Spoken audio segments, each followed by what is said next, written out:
विश्व के महान लोकतंत्र के गणमान्य नागरिकों, आप सबको पत्रकार अजय नागेश्वर का बहुत बहुत नमस्कार। आज हम बात करेंगे अखबार, टीवी और इंटरनेट की। आज का हमारा टॉपिक है अखबार, टीवी और इंटरनेट। 1980 का दशक आ गया था। रंगीन टीवी घरों में दस्तक देने लगे थे। 1982 के दिल्ली में हुए एशियन गेम्स को कलर टीवी पर दिखाया गया था। 1984-85 में टीवी की संख्या अचानक से बढ़ने लगी थी। कुछ सालों में रामायण, महाभारत जैसे सीरियल आए और टीवी हर घर का हिस्सा बनने लग गई थी। जब सीरियल चलता तो पूरा देश जहां होता वहीं थम जाता। दूरदर्शन पर न्यूज पढ़ी जाती थी और लोग धीरे धीरे अखबारों से दूर जाने लगे थे। कई लोगों का मानना था कि टीवी के बढ़ते इस्तेमाल से अखबारों की ज़रूरत कम पड़ेगी और वो कुछ समय के बाद ख़त्म हो जाएंगे, पर जैसा सोचा गया था वैसा हुआ नहीं। उसी समय देश में साक्षर लोगों की संख्या बढ़ने लगी थी। अंग्रेजी अखबार उतना तेजी से नहीं बढ़ पा रहे थे जितनी तेजी से भारतीय भाषा के अखबार बढ़ रहे थे। सरकार का शिक्षा अभियान काम कर रहा था और जैसे जैसे देश में पढ़े लिखे लोग बढ़ रहे थे वैसे वैसे अपनी भाषा में पढ़ने का इंटरेस्ट भी बढ़ रहा था। देश का बहुत बड़ा हिस्सा उस समय गरीबी रेखा के नीचे जीता था और अखबार बहुत सस्ते हुआ करते थे। कई हजार की एक टीवी से 10 पैसे में मिलने वाला अखबार कहीं बेहतर था। अखबार से बिजली का बिल नहीं बढ़ता था। ऐसा नहीं था कि अखबार वक्त के साथ बढ़ नहीं रहे थे। 1980 और 90 के दशक में प्रिंटिंग टेक्नोलॉजी में बदलाव आ रहा था। कागज का काम कंप्यूटर से लिया जाने लगा था और खबर इकट्ठा करना आसान हो गया था। शॉर्ट हैंड और नोटपैड की जगह टेप रिकॉर्डर ने ले ली थी। अखबार तेजी से खबर छापने लगे थे। एक ही राज्य के अलग जिले की खबर छापी जा सकती थी। इस वजह से अखबार वहां पहुंचने में कामयाब हो गए थे जहां टीवी नहीं पहुंच सकती थी। एक और बदलाव था जो कि प्रेस अपने अखबारों को ज़्यादा फैलाने के लिए अपना रही थी। 60 के दशक के अखबार समाज और राजनीति की खबरों पर ध्यान देते थे।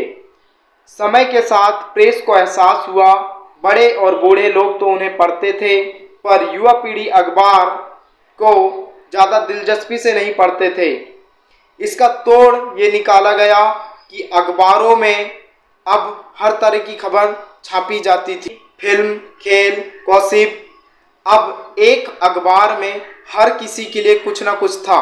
इसका एक नुकसान ये हुआ कि अखबार अब परंपरा और विचार से अलग हटकर एक कंज्यूमर प्रोडक्ट बन गए थे। प्रेस एक इंडस्ट्री बन गई थी और ज़्यादा से ज़्यादा कॉपी बेचना उनका मकसद बन गया था। पिछले 20 सालों में एक और बदलाव आया जिसने दुनिया को हमेशा के लिए बदल कर रख दिया। इस बदलाव का नाम था इंटरनेट।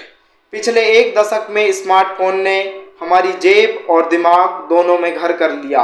एक बटन क्लिक करने पर संसार भर का ज्ञान हमारे सामने आ जाता है, चाहे वो टीवी से जुड़ी खबर हो या अखबार में लिखी हुई खबर। लाखों वेबसाइट्स हैं, सोशल मीडिया है और यूट्यूब है जहां कोई भी जानकारी या खबर 2 पल में मिल जाती है। लोग इंटरनेट पर कुछ भी खोज लेते हैं और अपने पसंद के हिसाब की खबर निकाल लेते हैं। युवा लोगों के लिए ही नहीं, बुजुर्ग लोगों के लिए भी फ़ोन अब बहुत ज़रूरी हो चला था। फिर वही सवाल पूछा गया, क्या अखबारों का वक्त अब ख़त्म हो चुका है? मगर आज भी अखबारों की बिक्री कम नहीं हुई है। अखबार इतना बदलाव देखने के बाद भी वही है। कैसे? इसका एक सीधा सा जवाब है, छोटे शहरों की ज़रूरतें बड़े शहरों की ज़रूरतें से अलग होती हैं।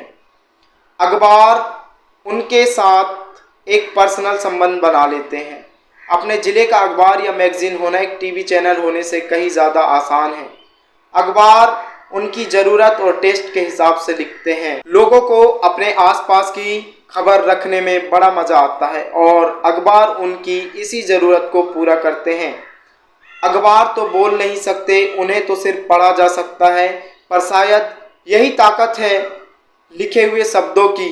अनगिनत मुश्किलें आई, टीवी, इंटरनेट और रेडियो से बराबर की टक्कर मिली, पर अखबार आज भी समाज में वही इज्जत रखते हैं जो वो 100 साल पहले रखा करते थे।